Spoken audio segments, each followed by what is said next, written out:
ಎಲ್ಲರಿಗೂ ನಮಸ್ಕಾರ. ಎಲ್ಲರಿಗೂ ನಂದು ಯೂಟ್ಯೂಬ್ ಚಾನಲ್ಗೆ ಸ್ವಾಗತ. ಒಮ್ಮೆ ಗಣೇಶ ಇಲಿಯ ಮೇಲೆ ಸಂಚಾರ ಮಾಡುತ್ತಾ ಚಂದ್ರಲೋಕಕ್ಕೆ ಬರುತ್ತಾನೆ. ಚಂದ್ರನು ಸರ್ವಾಂಗ ಸುಂದರ. ಅವನಿಗೆ ತನ್ನ ಸೌಂದರ್ಯದ ಮೇಲೆ ಅಪಾರ ಮಮತೆ. ವಿಕಟ ರೂಪನಾದ ಗಣಪನನ್ನು ಕಂಡು ಅಪಹಾಸ್ಯ ಮಾಡುತ್ತಾ ಜೋರಾಗಿ ನಗುತ್ತಾನೆ. ಗಣಪನಿಗೆ ಅವಮಾನವಾಗುತ್ತದೆ.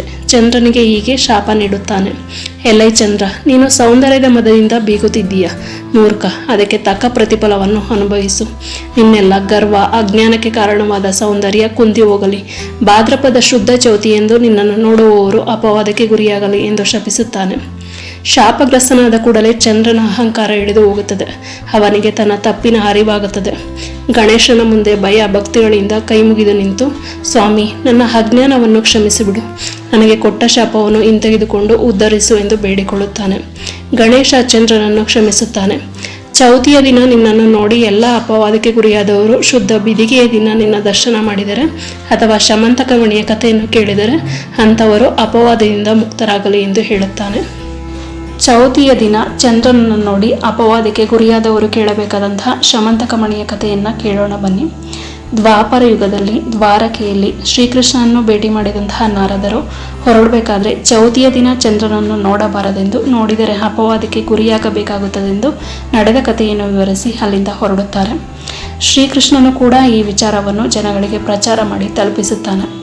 ಶ್ರೀಕೃಷ್ಣ ಆಕಾಶವನ್ನು ನೋಡದೆ ಹಾಲನ್ನು ಬಟ್ಟಲಿಗೆ ಎಸೆಗುತ್ತಿರುತ್ತಾನೆ. ಅವನು ಹಾಲಿನ ಬಟ್ಟಲಿನಲ್ಲಿ ಚಂದ್ರನ ಪ್ರತಿಬಿಂಬವನ್ನು ನೋಡಿದನು ಮತ್ತು ಅವನು ಹೆದರಿಸಬೇಕಾದ ನಿಂದೆಗಳಿಗೆ ಹೆದರಿದನು. ಕೆಲವು ದಿನಗಳ ನಂತರ ನಡೆದಂತಹ ಘಟನೆ. ಶಮಂತಕ ಮಣಿ ದಿನಕ್ಕೆ 8 ದಿಬ್ಬಗಳ ಚಿನ್ನವನ್ನು ನೀಡುವಂತಹ ಒಂದು ರತ್ನ. ಅದನ್ನು ಸತ್ರಜಿತ್ ಸೂರ್ಯನಿಂದ ಪಡೆದುಕೊಂಡಿರುತ್ತಾನೆ. ಆತ ಶ್ರೀಕೃಷ್ಣನನ್ನು ಭೇಟಿಯಾಗಲು ಬಂದಾಗ ಕೃಷ್ಣ ಆ ಮಣಿಯನ್ನು ಸತ್ರಜಿತ್ಗೆ ತನಗೆ ಉಡುಗೊರೆಯಾಗಿ ಆ ಮಣಿಯನ್ನು ಕೊಡೆಂದು ಕೇಳಿರುತ್ತಾನೆ. ಆಗ ಸತ್ರಜಿತ್ ಅದನ್ನು ನಿರಾಕರಿಸಿರುತ್ತಾನೆ. ಕೆಲವು ದಿನಗಳ ನಂತರ ಸತ್ರಜಿತ್ನ ಸಹೋದರ ಪ್ರಸೇನ್ ತನ್ನ ಕುತ್ತಿಗೆಯಲ್ಲಿ ಶಮಂತಕ ರತ್ನವನ್ನು ಧರಿಸಿ ಕಾಡಿಗೆ ಬೇಟೆಯಾಡಲು ಹೋಗಿರುತ್ತಾನೆ. ರತ್ನದಲ್ಲಿ ಮಾಂಸದ ತುಂಡು ಇದೆ ಎಂಬ ತಪ್ಪು ಕಲ್ಪನೆಯಲ್ಲಿ ಸಿಂಹವು ಪ್ರಸೇನನನ್ನು ಕೊಂದು ರತ್ನವನ್ನು ತೆಗೆದುಕೊಂಡಿರುತ್ತದೆ. ಒಂದು ಕರಡಿ ಸಿಂಹವನ್ನು ಕೊಂದು ತನ್ನ ಮಗಳು ಜಾಂಬವತಿಗೆ ರತ್ನವನ್ನು ಆಟವಾಡಲು ಉಡುಗೊರೆಯಾಗಿ ನೀಡಿರುತ್ತದೆ. ಮರುದಿನ ಸತ್ರಜಿತ್ ತನ್ನ ಸಹೋದರನ ಸಾವಿನ ಸುದ್ದಿ ಕೇಳಿ ಕೃಷ್ಣನು ತನ್ನ ಸಹೋದರನನ್ನು ಕೊಂದು ರತ್ನವನ್ನು ಕಸಿದುಕೊಂಡಿದ್ದಾನೆ ಎಂದು ಶ್ರೀಕೃಷ್ಣನ ಮೇಲೆ ಆರೋಪ ಹೊರಿಸುತ್ತಾನೆ. ಶ್ರೀಕೃಷ್ಣ ತನ್ನ ವಿರುದ್ಧ ಮಾಡಲಾದ ಅಪಪ್ರಚಾರವನ್ನು ಕೇಳಿ ವಿನಾಯಕ ಚತುರ್ಥಿಯ ದಿನ ಹಾಲಿನ ಬಟ್ಟಲಿನಲ್ಲಿ ಚಂದ್ರನ ಪ್ರತಿಕೃತಿಯನ್ನು ನೋಡಿದ ಪರಿಣಾಮವಿದೆಂದು ಅರಿತನು. ಇದನ್ನು ಅಳಿಸಿ ಹಾಕಲು ಕೃಷ್ಣ ತನ್ನ ಸೈನ್ಯದೊಂದಿಗೆ ಪ್ರಸೇನನನ್ನು ಹುಡುಕಲು ಹೊರಟನು. ಅವನಿಗೆ ಕಾಡಿನಲ್ಲಿ ಪ್ರಸೇನನ ದೇಹ ಮತ್ತು ಸಿಂಹದ ಹೆಜ್ಜೆಗುರುತುಗಳು, ನಂತರ ಕರಡಿಯ ಹೆಜ್ಜೆಗುರುತುಗಳು ಕಾಣಿಸಿದವು. ಕರಡಿಯ ಹೆಜ್ಜೆಗುರುತುಗಳನ್ನು ಹಿಂಬಾಲಿಸಿದಾಗ ಆತ ಗುಹೆಯ ಪ್ರವೇಶ ದ್ವಾರಕ್ಕೆ ಬಂದು ತಲುಪುತ್ತಾನೆ. ಅಲ್ಲಿ ಅವನು ತೊಟ್ಟಿಲಿನಲ್ಲಿ ಆಟವಾಡುತ್ತಿದ್ದ ಮಗುವನ್ನು ಕಂಡನು. ರತ್ನವನ್ನು ಅಲ್ಲಿ ತೊಟ್ಟಿಲಿಗೆ ಕಟ್ಟಲಾಗಿತ್ತು. ಶ್ರೀಕೃಷ್ಣ ರತ್ನವನ್ನು ತೆಗೆದುಕೊಂಡು ಹಿಂದಿರುಗಲು ಪ್ರಯತ್ನಿಸಿದಾಗ ಆ ಹುಡುಗಿ ಜೋರಾಗಿ ಅಳಲು ಪ್ರಾರಂಭಿಸಿತು.